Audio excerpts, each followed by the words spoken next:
So it's day 15 and I'm at Hunter's Hut. Late start this morning, it was pissing down this morning, so the forecast for it's become sunny, and that's exactly what it has done. So that's the view out of Hunter's Hut, Dunny. Pretty good, eh? It's pretty good. Probably a short day today, 7k's to Porter's Creek Hut, and then there's a big day out, or I may go to Red Hills Hut after that and out the day after, just give the old legs a bit of a rest. But it was good to skip yesterday because it was raining this morning and it's going to be closing again this afternoon. It looks like tomorrow's all day rain, so I've got a long day in the wet. I don't know if you can see ahead, it's a bit hard to see, but there are these kind of boulder fields that you walk across. I'll just swing around over here too. You can see this one I've just come across here. So it's quite slow going. You just got to pick your footing basically and go across them. But it's sort of a feature of this Red Hill area. You kind of come across boulder fields and you know, little patches, and then they go out again. So plan today is I'm definitely going to Porter's Creek Hut, not any further.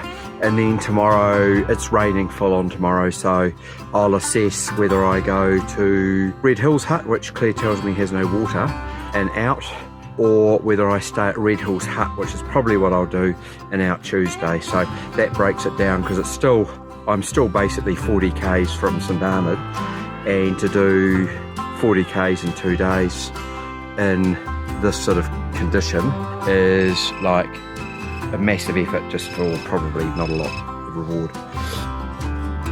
G'day. Well, Sunday's turned out to be really nice. I'm glad I'm doing a short day, because I'm videoing you in all the easy parts, because when it's hard I'm either too lazy or too buggered to get the video camera out. So today she's down into a river valley and then across that, up the next side, down, up, so it's just skipping over ridges.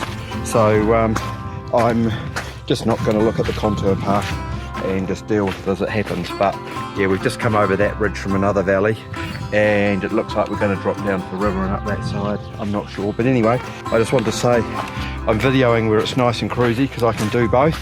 So I just didn't want you to get the wrong impression that it's all a walk in the park. Claire dehydrated a whole lot of meals, as you know. I've been carrying way too much food. I'm not going to throw any out or leave it. I've been carrying too much weight because they're double portion sizes. There's been an awful lot of food there, so I'll have to be a bit more accurate with my measuring out, because I could probably save a kilo and a half at least out of my pack on food for the next stint. I'll show you the process of cooking up her meals as she did a video on those, so that'll be cool.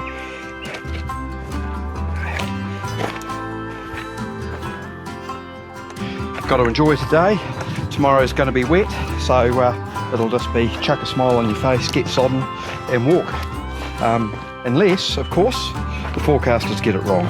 And if they do, I'll clap hard.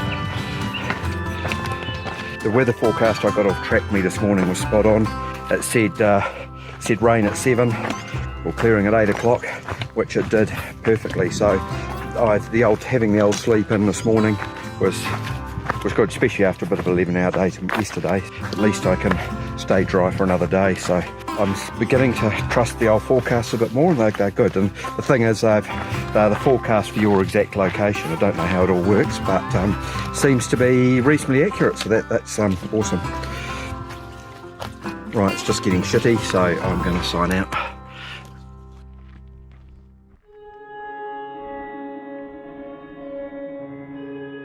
You tell me you're scared. You tell me you're weak, but I know you're stronger than what you think. And I know it's hard.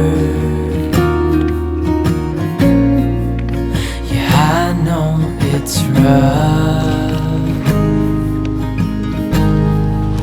but we'll make it through,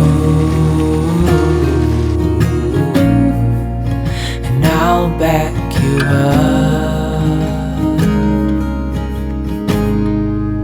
Wherever you're going, I'm going to. I'll follow you through the black and the blue. Another relentless slog up. Over the mountain, we'll climb to the next. Honey, I'm with you through. Bit of beech forest here, and turn the left across the river. There's a mineral belt again. I thought I'd video this as we come out of the bush. Just shows the change of landscape. You tell me you're nervous. You say you're afraid. And boom, out of the bush we come. I wish you could see that. I think you're brave. And if it all falls, if it all breaks. Just come down a scree slope from up that way, but just having a look at some of this rocky, whether it's serpentine or whatever, I'm not sure. We'll put it up in the video what it is. So I'm not much of a geologist, but yeah, it's just incredible stuff. And I also just wanted to mention my shoes. They're just starting to delaminate there at the front. While trail runners have been awesome for most of the country, there's certainly some areas up here, not all of it, but there's certainly some areas up here where a boot with a shoe with a bit more support would be beneficial. So you can dig the sides in, because when you try and dig the side of the shoe in here, your foot just slides in the shoe. So something with a bit more side support and traction would definitely be beneficial for this area. And if you're thinking about it and you're on the fence, I would certainly, if I was doing it again, go for something a little bit more aggressive than what I'm wearing. But what I got, so we'll keep going. I'm not saying they're bad at all. I've been pretty comfy and good, but yeah, on this off canvas stuff all the time, your feet tend to slide in the shoe because there's not actually enough support there to hold your heel. So, which is a bit annoying. But you know, trail runner is probably perfect for your Appalachian Trail and that sort of stuff, and the North Island and probably most of this, but fairly solid through here. Now the next section's going to be as well, and there's a lot of river sidling and stuff, so having the extra support would be a good thing. But in saying that, I'm not about to change, because I'm not a fan of changing footwear halfway through a trail, because I know I'm not getting blisters, I'm not getting sore feet from these things, so I just need to be a bit more careful with my footing in a few sketchy places and put up with my feet sliding around in them a bit. But for me to swap them out for something sturdier at, say, at St Arnaud before I go into the next 10-day section would probably cause me more grief. Just a wee pick of where I am.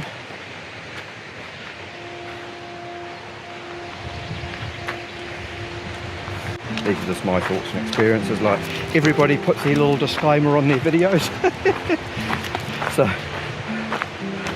so it's not gospel. When the going's easy like this, you know, awesome shoe to be in.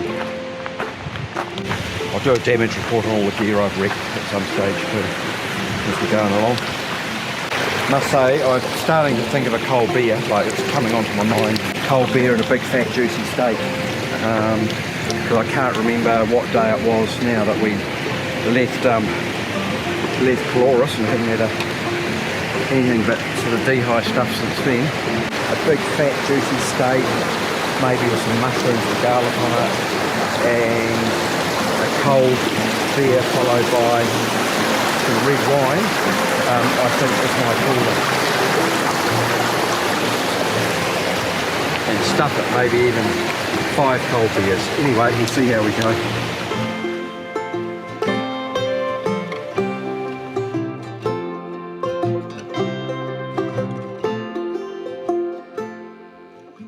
You won't be able to tell, but that was just an insanely steep climb. Took me about 10 minutes just to come up from down there. But that is real calf burning material. So we must be getting near the saddle. just up there, and that's just nice and unsteep in comparison. But yeah, it was that got the old thighs going. Hey Kev, I want to give up. But anyway, it's what a beautiful day. Here's the top of this little pinch. I'll just give you a wee bit of a panoramic around the pole. That's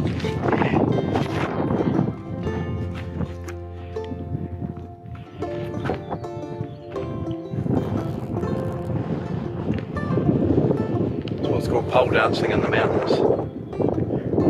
Going away, so I have certified and go crazy.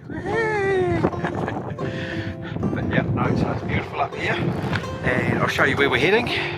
Over that way, so I can see some markers down there and probably along that ridge and over the side. So whew, glad this one's over, but I half suspect we'll drop into that valley over the top and reclimb again. But anyway, I don't want to know. Bit disappointing to see wilding pine taking hold here, so hopefully they get it onto it reasonably quickly before it gets out of control, because all on the hillside there you can see some quite big stands, and that's all going to be pine trees if they don't get it together. Yeah, so just over there you can see all the wilding pines taking off, and also all down there. So I can see somebody's killed one, and there's been the odd one, been a bit of an attempt, but it could certainly get out of hand, and the red hills could become the green hills. I spy with my little eye something called a wee hut. Yay! But we've just come out into this sort of nice little bit of dracophyllum around and cool little hebe gardens. So this is me for the day. Got some quite niggly right knee after that, but I said my calves were burning. The next step after that, a wee twinge. It's all good. I'm just going to rub some cream into it and do some stretches. Yeah, I'm a bit worn out to be fair after yesterday. So, and I've got a big day tomorrow up Red Hills Hut's got no water, so I'm going to have to skip that. So I think I'll just have to come out at Red Hills Creek and hopefully get Claire to pick me up at the bottom. Welcome to Porter's Creek Hut. Morning report will come from the dunny over there. So Red Hills Hut, 5 hours. Yeah, that's doable for me tomorrow. So get up early, get to the hut midday, have a bite to eat. Yeah, get out to St Arnaud. One of my favourite lunches, dal. Or I should say Claire's dal, Claire Darling dal. Yeah, so last night when I cooked tea, so Claire made the dal and then dehydrated it all. And then last night when I cooked tea, I boiled up a bit extra water. So there's some rice noodles in there and some dehy dal mix. So it's nice and light to carry. It's a wee bit heavy to carry during the day because there's about half a litre there I suppose. But it's bloody tasty. Just get that there. Get the pot. Slap it on there. Fire up the old burner. Heat and eat.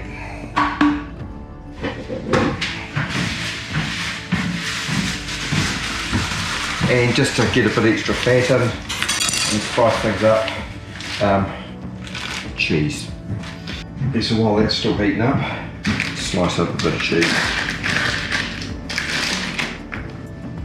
I just got a 1 kilo block in Havelock and just sliced it up into 100 gram slices. Been rationing myself about 100 grams a day. But like, it's one of the meal highlights, a bit of cheese. Yeah, that's warm enough.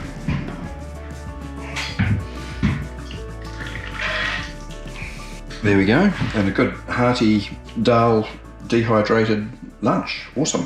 Thanks Claire. Thanks for the dal, darling.